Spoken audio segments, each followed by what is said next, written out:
রিক্সাও চালায়, আজান দিলে রিক্সাটা মসজিদের সামনে তালা মাইরা মসজিদে ঢুকে যায়, চা বিক্রি করে, চা আজান দিলে মসজিদের ভিতরে কেতলি নিয়ে ঢুকে আগে নামাজ আদায় করে, ঠিক কিনা বলেন? এমন কর্মচারী, এমন শ্রমিক কোনদিন নামাজ কাজা করে না, ঠিক কিনা বলেন?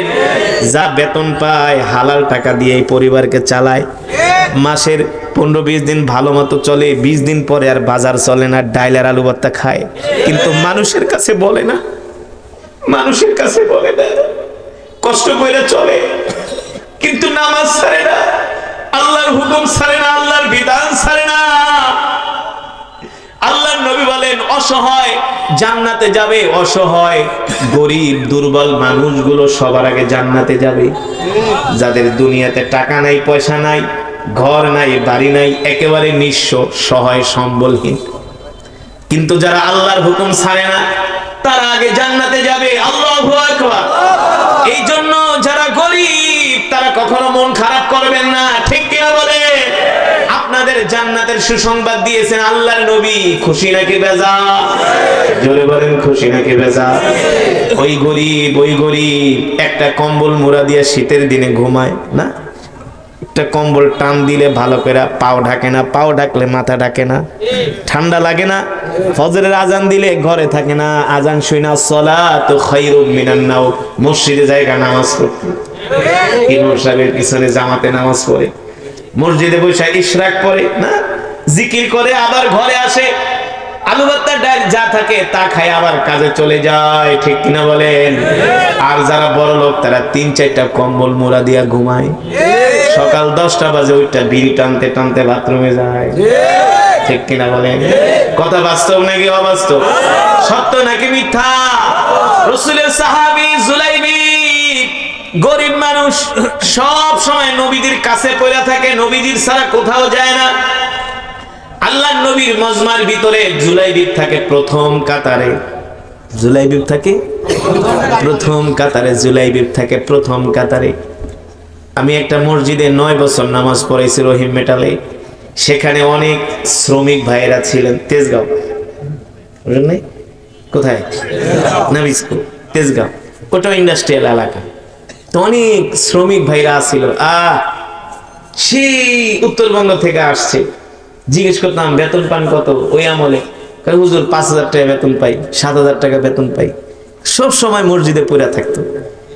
থাকতে থাকতে একটা সম্পর্ক, নামাজের প্রথম কাতারে ধনীদেরকে দেখা যায় না। কারা? গরিব। ধনীরা ওরা তো বিড়ি টানা নিয়ে ব্যস্ত, ওরা তো টেলিভিশন সিনেমা নিয়ে ব্যস্ত, ঠিক কিনা বলে? আবার সব ধনী না, ধনীদের মধ্যে ভালো আছে, অভাব নাই, ভালো পার্সেন্টেজই বেশি, ঠিক কিনা বলেন? আল্লাহ তাআলা সকলকে কবুল করুন বলি আমিন। যেটা বলছিলাম, জুলাইবিব আল্লাহ নবীর মজমায় আসে প্রতিদিন। নবীজিও জুলাইবিবকে ভালোবাসে, জানে জুলাইবিব গরিব মানুষ, থাকার ঘর নাই, বাড়ি নাই, কেউ দিলে খায়, জুলাইবিব না দিলে না খেয়ে থাকে। আল্লাহ নবী দিলে খায়, না দিলে জুলাইবিব না খায়া থাকে। এমন দিনের পর দিন, বছরের পর বছর যায়। আল্লাহ নবী হঠাৎ করে জিজ্ঞেস করে, তাআলাউ ইয়া জুলাইবিব, এদিকে আসো, ইজলিস হুনাক, বসো। আতাজাওয়াজা ইয়া জুলাইবিব, এ জুলাইবিব তুমি কি মনে করছো তোমার বয়স কম? আমি জানি তোমার বয়স হয়ে গেছে। মানুষ বয়স হইলে কি করে? মাশাআল্লাহ, বয়স হইলে কি করে? জোরে বলেন, কি করে? জুলাইবিবের মাও নাই, বাবাও নাই, পরিবার নাই, কেউ নাই। কেমন দয়ার নবী না, কেমন ভালোবাসার নবী। দেখেন, সাহাবীদের বিয়ের বয়স হয়ে গেছে, এই খবরটাও আল্লাহর নবী রাখতেন। বিশ্বাস করেন, কলিজার টুকরা নবী যদি বেঁচে থাকতেন, কলিজার টুকরা নবী যদি বেঁচে থাকতেন, ভালোবাসার নবী যদি বেঁচে থাকতেন, এটা মুসলমানের গায়ে দিতে পারত না। আল্লাহর নবী বরদাস্ত করতেন না। এই কারণেই তো নবী ইন্তেকালের আগে শুধু কাঁদতেন আর বলতেন, আমার ইন্তেকালের পরে আমার এতিম উম্মতগুলোর কি হবে? আল্লাহর নবী এমন নবী, দয়ার নবী, মায়ার নবী, রাহমাতুল লিল আলামিন, উম্মতের কান্ডারি, উম্মতের দয়ার সাগর নবী।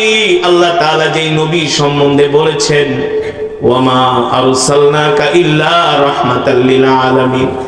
আমি আল্লাহ তোমাদের জন্য এমন একজন নবী পাঠাইছি যেই নবী কিনা তোমাদের জন্য রহমত, সুবহানাল্লাহ বলে, যেই নবী কিনা তোমাদের জন্য বরকত, যেই নবী কিনা নিজে না খেয়ে উম্মতকে খাওয়ায়, যেই নবী কিনা না খায়া সাহাবীদেরকে খাওয়ায়। আল্লাহু আকবার। ওই নবী একজন গরিব সাহাবী বিয়ে করবে, বয়স হয়ে গেছে, সেই খবর নবীর কাছে আছে। আল্লাহ নবী ডাক দিয়া বলে, জুলাইবি, তোমার তো বিয়ে করার বয়স হয়েছে, তোমার কি বিয়ে করতে মন চায় না? আল্লাহ নবী বলেন, এই কথা বলার পরে জুলাইবি চুপ করে আছে, কথা বলে না। আবার দ্বিতীয়বার জিজ্ঞেস করে, কথা বলে না। তৃতীয়বার জিজ্ঞেস করে, কথা বলে না। চুপ করে থাকা মানে হলো সম্মতির লক্ষণ। জুলাইবিবের বিয়ে করতে মন চায়। এবার জুলাইবি বলে, গো আল্লাহর নবী, আমি গরিব মানুষ, আমার টাকা নাই, পয়সা নাই, অর্থ নাই, বিত্ত নাই, আমাকে কে বিয়ে করবে? কে আমার কাছে তার কন্যাকে বিয়ে দিবে? আল্লাহর নবী বলে, জুলাইবি, তুমি বলো তোমার বিয়ে করতে মন চায় কিনা? জুলাইবি মুস্কি হাসি দিয়েছেন। আল্লাহর নবী বুঝতে পারছেন জুলাইবিবের বিয়ে করতে মন চায়। দেখেন, আল্লাহওয়ালা হলে, আল্লাহর উপর ভরসা করলে আল্লাহ তাআলা কিভাবে কপাল খুলে দেয়। আল্লাহর নবী একটা পত্র লিখছেন, জুলাইবিবের হাতে দিলেন। মদিনার সবচেয়ে সুন্দরী কন্যা, যাকে বলা হয় হুরে মদিনা, এমন একজন কন্যার সাথে আল্লাহর নবী বিবাহ ঠিক করলেন। যেই কন্যার বাবা হলো মদিনার মিলিনিয়ার সাহাবী আবু আইয়ুব আনসারী রাদিয়াল্লাহু তাআলা আনহুর কন্যার সাথে আল্লাহর নবী বিবাহের প্রস্তাব দিলেন। আল্লাহর নবী একটা পত্র লেখা দিয়ে বললেন, যাও জুলাইবি, এই পত্র নিয়ে তুমি আমার সাহাবী আবু আইয়ুব আনসারীর বাড়িতে যাইবা, যে পত্রটা আমার সাহাবীর কাছে দিবা। এবার জুলাইবি রাদিয়াল্লাহু তাআলা আনহু পত্র নিয়ে এক দৌড় শুরু করলেন। জুলাইবিবের দোস্তরা জিগায়, জুলাইবি কই যাও? কই বিয়ে করতে যাইতেছি। বিয়ে করার কথা বললে কে না খুশি হয়, ঠিক কিনা বলেন? জুলাইবি বলে, বিয়ে করতে যাইতেছি। মানুষ টিটকারি মানে, কাইল্লা তোর কাছে কে বিয়ে দিব? তোর ঘর নাই, বাড়ি নাই, বেটা জানোস মদিনার সবচেয়ে সুন্দরী কন্যার সাথে আমার বিবাহ ঠিক হয়েছে। কে প্রস্তাব দিছে? আল্লাহর নবী। তাহলে কাম হইছে, যা, তোর কপাল খুলে গেছে, সুবহানাল্লাহ। এবার জুলাইবির পত্র নিয়ে সাহাবী আবু আইয়ুব আনসারীর বাড়ির দরজার সামনে দাঁড়ায় বলে, ইফতাহিল বাব, দরজা খোলো, দরজা খোলো। এবার সাহাবী আবু আইয়ুব আনসারী ঘরের দরজা খুলে দিলেন। দেখলেন জুলাইবি তার দরজার সামনে দাঁড়ানো, সাহাবীর হাতে পত্র দিলেন। এবার সাহাবী আবু আইয়ুব আনসারী পত্রটা হাতে নিয়া পত্র পড়ে আর পাত্রর দিকে তাকায়। দেখে পাত্র তো একেবারে মাশাআল্লাহ ব্ল্যাক গোল্ড। ব্ল্যাক গোল্ড বোঝেন নাই? দেখতে যেমন কালো, না কালো সোনা, ব্ল্যাক গোল্ড, দেখতে যেমন কালো। সাহাবী আবু আইয়ুব আনসারী, আমি তো তোমাকে চিনি, তোমার তো ঘরও নাই, বাড়িও নাই, টাকাও নাই, পয়সাও নাই, কিছুই নাই, শুধু চার হাত পাও আছে, তোমার আর কিছুই নাই। আপনারাই বলেন, এমন নিঃস্ব ছেলের কাছে কোন বেড়ায় মেয়ে বিয়ে দিতে চাইবে? আর মেয়ে হলো মদিনার সবচেয়ে সুন্দরী কন্যা, কিন্তু কপালে থাকলে ফিরায় কে? এলাকার ভিতরে কিছু যুবক আছে, দেখবেন খালি মেয়েদেরকে এখানে জ্বালায়, ওইখানে জ্বালায়, না পরে এমন জায়গায় বিয়া করে কপাল থাবড়ায়। আর কিছু যুবক আছে কোনোদিন নাফরমানি করে না, গুনাহ করে না, আল্লাহ একটা জায়গা মতো নিয়ে ফালায়। পরে এই যে যেটা ফষ্টি নষ্টি করে, দোস্ত তুই তো কাম করে হালাইছিস, ঠিক কিনা বলেন? দেওয়ার মালিক কি? আল্লাহর কোরআন বলছে, আমি বলি না, আল খাবিসাতু লিল খাবিসিনা ওয়াল খাবিসুনা লিল খাবিসাত ওয়াত তাইয়িবুনা লিত তাইয়িবিনা ওয়াত তাইয়িবুনা লিত তাইয়িবাত। আল্লাহর কোরআন বলতেছে, খবিস পুরুষদের জন্য খবিস নারী, আর চরিত্রবান পুরুষের জন্য চরিত্রবান নারী। দেখবেন যে ছেলে বিয়ে করার আগে 10-20টা সম্পর্ক করে, ওর ওই যে মেয়েকে বিয়ে করে ওইও একই টাইপের। তুমি ইনটেক না, তুমি ইনটেক মেয়ে কোনোদিন পাবাও না। তুমি তোমার চরিত্র নষ্ট করে যদি বলো আমি ইনটেক মেয়ে চাই, একেবারে খাঁটি মেয়ে চাই, এটা তোমার কপালে জুটবে না। কারণ আল্লাহ বলছে খবিস পুরুষের জন্য খবিস নারী, আর খবিস নারীর জন্য খবিস পুরুষ। উত্তম পুরুষের জন্য উত্তম নারী, উত্তম নারীর জন্য উত্তম পুরুষ। ঠিক কিনা বলেন? এই কারণে যুবক, বিয়ের আগে চরিত্রটা নষ্ট করবা না। ও বোনেরা, বিয়ের আগে চরিত্র নষ্ট করবেন না। ঠিক কিনা বলেন? দেওয়ার মালিক কে? ওই যে সাহাবী দেখেন, গরিব মানুষ, কিন্তু বিয়ে হয়ে গেছে মদিনার সবচেয়ে সুন্দরী নারীর সাথে। হ্যাঁ, এবার সাহাবী আবু আনসারী পত্র নিয়া পত্র পড়ে আর পাত্রর দিকে তাকায়, মিলাইতে পারে না। এবার ঘরে গেছে, মন খারাপ, তার কন্যা ডাক দিছে, আব্বা এদিকে আসেন। ইয়া আবি, বাবা এদিকে আসেন। কি চিন্তা করেন? কি টেনশনে পড়ে গেছেন নাকি? কয় মা রে, দেখ তোর বিয়ার প্রস্তাব নিয়ে আল্লাহর নবী পাঠাইছে। বিয়ের প্রস্তাব যদি আল্লাহর নবী নিয়ে পাঠায়, আপনি দেরি করেন কেন? তাড়াতাড়ি আমাকে বিয়ে দিয়ে দেন। সাহাবী বলে, বিয়ে তো দিয়েই দিমু, কিন্তু কথা হলো যুবক তো দেখতে ব্ল্যাক গোল্ড, একেবারে কালো, একেবারে খাটো। হুয়া ফকিরুন জিদ্দান হুয়া কবিহুন, কালো, ফকির, গরিব, ঘর নাই, বাড়ি নাই, টাকা নাই, পয়সা নাই। এইদিকে সে ঘরের ভিতরে পরামর্শ করতে করতে যুবক দাঁড়াইতে দাঁড়াইতে মন খারাপ করে রেখে, মনে হয় বিয়া দিব না। বাড়ির দিকে দৌড় শুরু করছে মন খারাপ করে। এইদিকে তার কন্যা বলে, আব্বা জান, আপনি কি জানেন এই যুবকের ঘর নাই, বাড়ি নাই, তাতে কি হয়েছে? দেখতে কালো।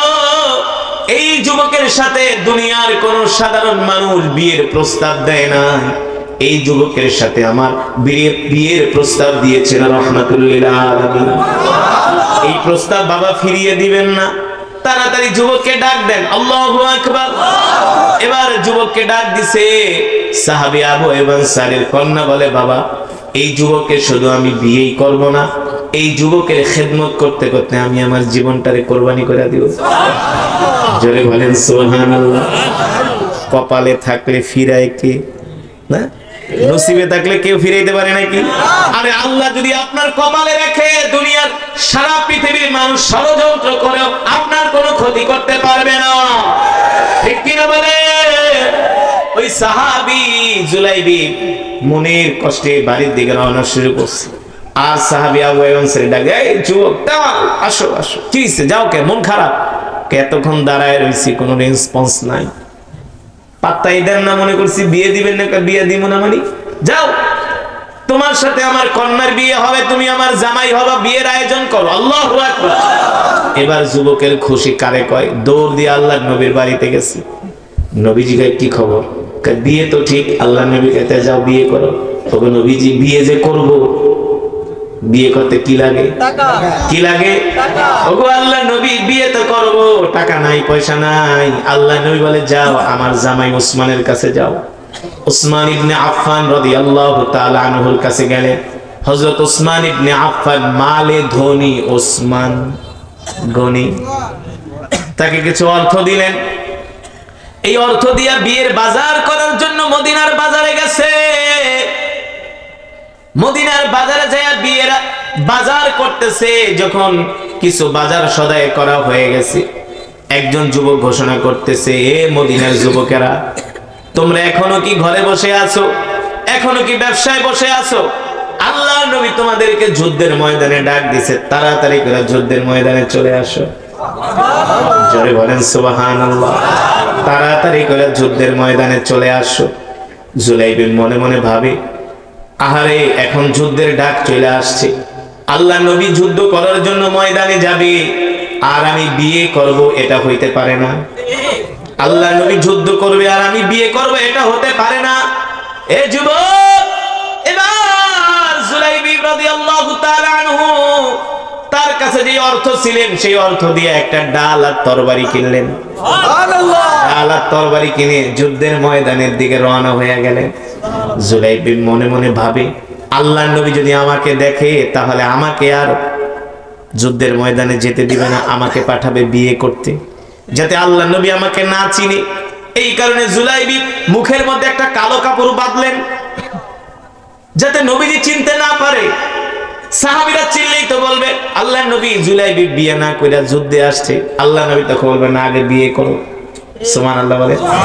এবার জুলাইবিব কালো কাপড় মুখে পেঁচায়া ডাল আর তরবারি নিয়ে যুদ্ধের ময়দানে চলে গেছে। কাফেরদের সাথে যুদ্ধ শুরু হয়ে গেছে। আল্লাহু আকবার, জোরে বলেন আল্লাহু আকবার। ওই যুদ্ধের ময়দানে জুলাইবিব রাদিয়াল্লাহু তাআলা আনহু উহুদের প্রান্তরে যেখানে কাফেরদের তাবু গাড়া হয়েছিল, জুলাইবিব তার ঘোড়া দৌড়ায় কাফেরদের তাবুর মধ্যে ঢুকে গেলেন। বাস পাখির মতো জুলাইবিব যেই দিকে যায় সেই দিকে আর কাফেরদের খুঁজে পাওয়া যায় না। সুবহানাল্লাহ। যেই দিকে যায় সেই দিকে আর কাফেরদের খুঁজে পাওয়া যায় না। আল্লাহু আকবার। কাফেরদেরকে জাহান্নামে পাঠাচ্ছে, ওদের কল্লাগুলো দেহ থেকে বিচ্ছিন্ন করে দিচ্ছে জুলাইবিব। এক পর্যায়ে জুলাইবিব রাদিয়াল্লাহু তাআলা আনহু যুদ্ধ করতে করতে যুদ্ধের ময়দানে শহীদ হয়ে যায়। সুবহানাল্লাহ। যখন যুদ্ধ শেষ হয়ে গেল, আল্লাহর নবী সাহাবীদেরকে বললেন, ও সাহাবীরা যাও যাও, আমার কোন কোন সাহাবী শাহাদাত বরণ করছে তাদের লাশগুলো আমার কাছে নিয়ে আসো। এবার সাহাবীরা সমস্ত সাহাবীদের লাশগুলো সংগ্রহ করে করে আল্লাহর নবীর কাছে লাশগুলো নিয়ে আসলেন। দেখা গেল যুদ্ধের একেবারে কাফেররা যেখানে তাবু গেড়েছিলেন সেখানে কালো কাপড় পেছানো একটা লাশ পড়ে আছে। মাটির ভিতরে মুখ থুবড়ে লাশটা পড়ে আছে, চেহারা দেখা যায় না। প্রথম সাহাবীরা মনে করেছিল এটা কোনো কাফেরদের লাশ হতে পারে, কিন্তু আল্লাহর নবী বলে আমার মন ভালো লাগছে না, দেখো দেখো আর কোন লাশ আমাদের আছে কিনা, আমার আর কোন সাহাবী শহীদ হয়েছে কিনা। একজন সাহাবী এসে বলেন, ও আল্লাহর নবী, একটা লাশ দেখতেছি,